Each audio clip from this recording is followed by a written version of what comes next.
தமிழ்நாட்டினுடைய tribal welfare department பார்த்திங்கன்னா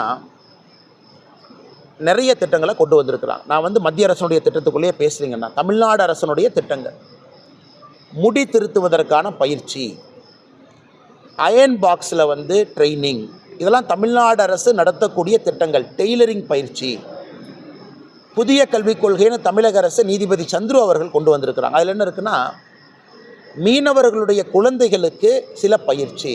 அப்போ இதெல்லாம் ஜாதியை ஊக்குவிக்கிறது இல்லையாங்கண்ணா? அயன் பாக்ஸ் ட்ரைனிங், முடி திருத்தக்கூடிய ட்ரைனிங், மீனவர்களுடைய குழந்தைகளுக்கான ட்ரைனிங், இதெல்லாம் ஒரு ஜாதியை மையமாக வைத்து குலக்கல்வியை கொண்டு வருவதற்கான ட்ரைனிங் இல்லையாங்கண்ணா? மத்திய அரசு எங்கேயும் கூட குலக்கல்வியை ஊக்குவிக்கவில்லை. தமிழ்நாட்டில் லட்சக்கணக்கான விஸ்வகர்மா சகோதர சகோதரிகள் இதுக்கு ரெஜிஸ்டர் பண்ணியிருக்காங்க. விஸ்வகர்மா சமுதாயத்தை சார்ந்த 5 சமுதாயமும் 13 இதர சமுதாயம் 18 பேர்